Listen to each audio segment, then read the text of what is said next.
Welcome back, gamers. Today we're going to be talking about one of the new exotic armor pieces in Destiny 2 added with Season of the Witch, the Pyrogale Gauntlets.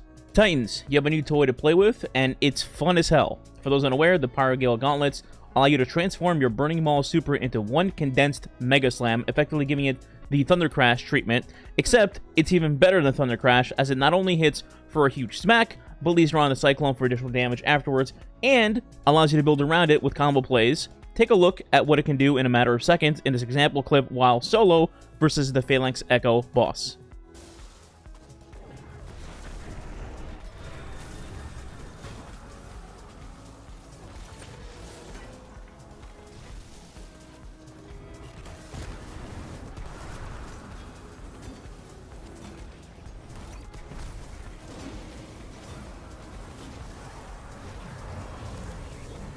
Some people might be skeptical of that damage just because, well, it's the Phalanx Echo boss from Prophecy. Do it on someone that's on level or a hard boss like Ektar. And to that I say, okay, here's the damage phase on Ektar. Solo, by myself, just doing this combo. Here you go.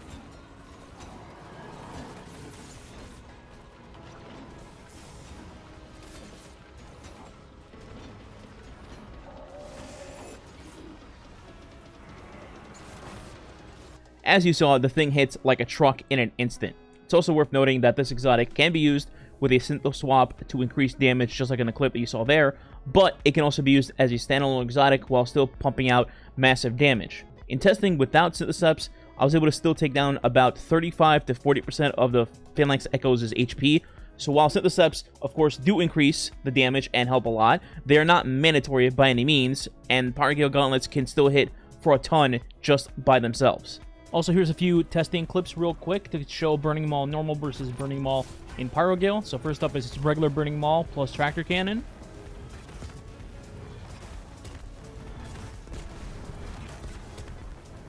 Here's Burning Maul with Pyrogale and nothing else.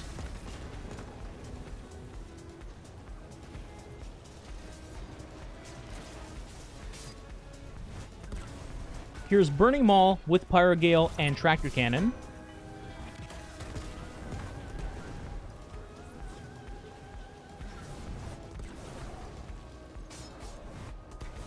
Finally, here's Burning Maul, Tractor Cannon, Pyrogale, and the Syntho swap.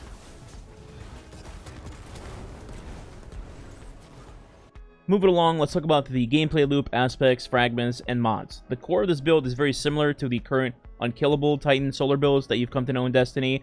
You'll be using your baby throwing hammers while rocking the Roaring Flames aspect to stack up your outgoing melee damage up to 3 stacks total and allowing you to effectively one-shot most enemies. Roaring Flames will be your main source of building damage leading up to using your gloves and super on bosses, and it's key to make this build work for both damage and survivability, and trust me, they work very well together. For your other fragment, while Consecration does flow well with the general idea of the build, I would recommend going with Soul Invictus instead, for a few reasons. First off, Soul Invictus ensures that you stay alive every time you get a melee kill by giving you healing sunspots. Additionally, if anyone is near your sunspot, they'll burn out and then refresh your Roaring Flame stack back to 20 seconds. On top of that, Soul Invictus also helps you regenerate your abilities faster, which in itself could be handy in the unfortunate event that you throw your hammer to a different planet and need to recharge for a new one.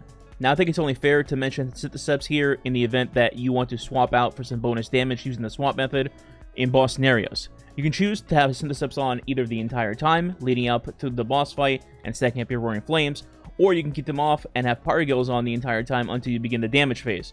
While in the damage phase, once a boss is debuffed with Tractor or another source of weaken from someone else, activate your super. Then swap out your Pyrogales for Synthoceps. This will ensure that your Burning Maul super will perform the singular Mega Slam and still do massive damage, while the Synthos can provide bonus damage if you have Biotics procced from surrounding enemies. That concludes the Syntho portion of the build, but I would like to state one more time, you do not need to use them if you don't want to, and it will not ruin the build at all. Pyrogales on their own are still very, very good. Next, which fragments are we running? So, here we go. We have Embers of Torches to make us Radiant, followed by Embers of Solace to extend our Radiant duration every time we get a melee kill, which would be constantly. After that, we have Embers of Ashes for additional scorch stacks to targets. And finally, we have Embers of Combustion.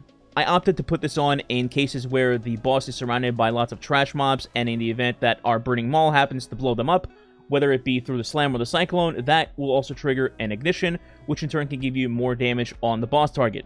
Though I will say Combustion is absolutely not mandatory by any means, and you can swap this out for something else if you'd like, especially for boss encounters where the damage phase is a 1v1 affair, such as Keitel in Duality. For your grenade, you have a couple choices here. I went with solar grenades for ease of use of throwing it under a boss and letting scorch stacks build up until they ignite, which again will turn into bonus damage on the boss. However, if you would like, you could also run something like healing grenades just to ensure that extra level of protection from enemies just to keep you alive in sticky situations. Either one is very good though. For weapons, you're virtually free to run anything that you'd like, although it might be wise to run Tractor Cannon in your heavy slot depending on if you're in a team or solo, and whether or not you have a debuffer on your team already. For mods, the build is very open to interpretation, but I think there are a few key mods that you should absolutely run, and those are the following. At least one copy of Hands On in your helmet, giving you bonus super energy on melee kills. At least one copy of Heavy Handed in your gloves for creating Ores of Power on every hammer melee kill that you get, which is happening all the time. In your chest, reserve mods can come in handy in the event that you want to run Tractor Cannon yourself. In your boots, the Better Already and Recuperation mods can come in clutch in keeping your health up during phases where you're just clearing enemy waves with hammers. And finally, in your class item, you can run the Powerful Attraction mod in the event that you want to put up your barricade for defense, while simultaneously also picking up surrounding orbs to activate your Better Already or Recuperation perks, or if you're feeling spicy, use those orbs to activate Surge mods for a weapon instead. Once you have your build ready to go, your general concept to pump out damage is going to be to first get your 3 stacks of Roaring Flames and keep them up there for as long as you can, as high as a timer as you can, before going into a damage phase for a boss. Once you have that covered, before activating Burning Maul, someone on your team should debuff the boss, or if you're playing solo, make sure that you Tractor Cannon the boss prior to popping your super. After that, you can use Burning Maul, and here is a very important thing to note while popping your super. Your positioning is crucial to your damage. What I mean by this is that if you pop Burning Maul literally in the face of your enemy, and when you slam with your M2 or whatever the controller button is for controller players, the Cyclones and the slam may go straight through the boss and not actually stay on top of the boss to do the additional bonus damage. To ensure that you get a clean hit, I would personally recommend that you be a step or two away from the boss before hitting your slam. It's a little bit annoying to worry about, but it's important to monitor to keep consistency in your slams, at least from my experience. Finally, I will leave a dim link in the description below in case you guys want to try the build out for yourself and let me know what you think. And the last thing I'd like to mention is I will be trying out this build in team play versus some dungeon or raid bosses and see how it plays out there in team play. If you'd like to watch along, be sure to subscribe today, maybe drop a like or a comment on the video. It is appreciated and does help the channel in the eternal fight against the YouTube algorithm. Also, I'll be streaming it live on Twitch if you want to keep up with that as well. Check out my socials in the description of the video below. Hope you guys enjoyed the video and the build. Let me know what you think, and in the meantime, I'll catch you in the next one, alright? Goodbye.